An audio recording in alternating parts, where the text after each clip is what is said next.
नमस्कार दोस्तों, मेरा नाम है नीलेश। मैं आपको आज एक सुंदर कथा विस्तारपूर्वक बताने जा रहा हूँ। यह हमारा छोटा सा प्रयास है कि इस कथा द्वारा एक उचित शिक्षा देने का हम प्रयत्न कर रहे हैं। ये उन दिनों की बात है जब एक प्रेमी युगल शादी में बनने जा रहा था।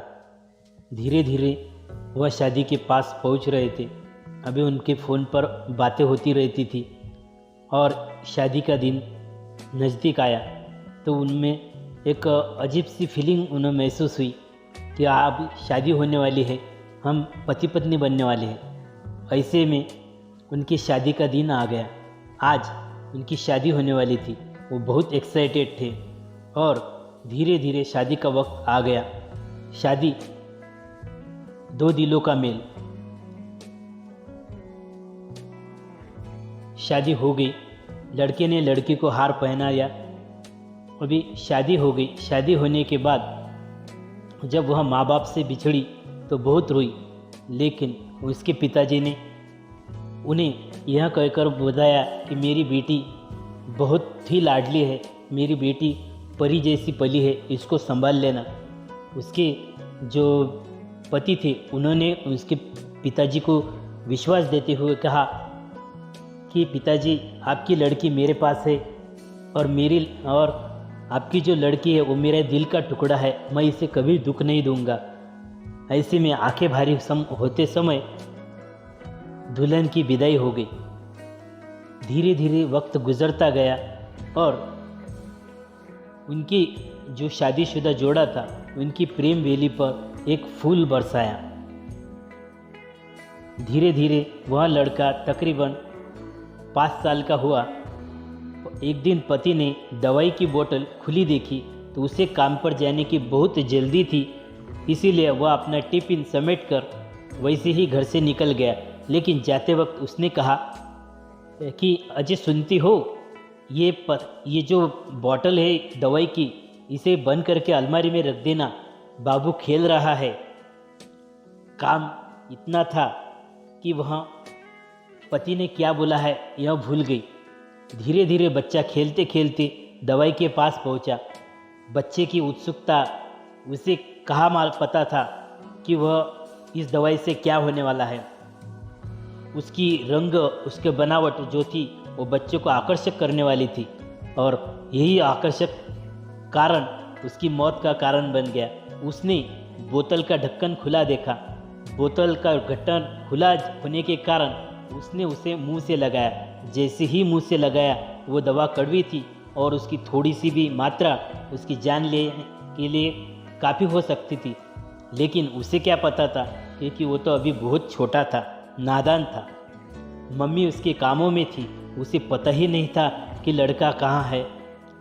जैसे ही उसने बोतल का ढक्कन अपने मुंह से लगाया वो नीचे गिर गया। जैसे ही नीचे गिरा वैसे ही आवाज़ हुई। मम्मी वैसे ही रसोई से भाग के आई। बेटा क्या हुआ क्या हुआ? वो कुछ भी नहीं कह रहा था। उसकी आंखें नीली हो गई थी और पूरा बदन ठंडा हो गया था। उसने करीब की मौसी को और चाचा को बुलाया। उन्होंने वह बच्चे को देखा तो वो घबरा गए, लेकिन बच्ची और डर जाएंगी, इसीलिए उन्होंने उसे दवाखाने में लेके जाने के लिए सलाह दी और गाड़ी बुलाई गई। चाचा और दूर की मौसी के साथ वह लड़की अपने लड़के को जाकर हॉस्पिटल में लेके जाती है। हॉस्पिटल वाले देखकर ही उसे समझ जाते हैं कि ये बच्चा डेथ हो गया है, अभी इसका कुछ भी नहीं किया जा सकता। लेकिन डॉक्टर फॉर्मेलिटी पूरी करते हुए डॉक्टर ने देखा। डॉक्टर कहते हैं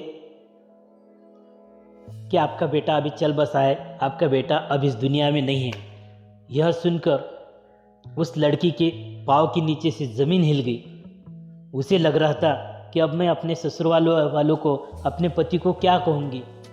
मैं तो अपने काम में इतनी मशगूल थी कि बेटे को क्या हुआ यही मुझे पता नहीं है, और डॉक्टर बोलते हैं कि वह दुनिया छोड़ चुका है। यह मेरा आंखों का तारा कैसे ओझल हो गया।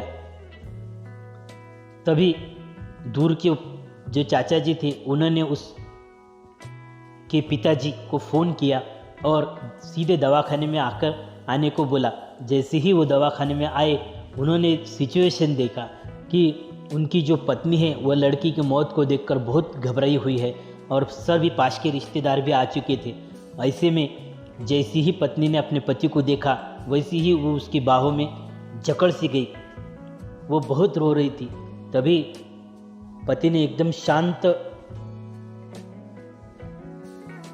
विचार किया कि मैं पत्नी को क्या कहूँ।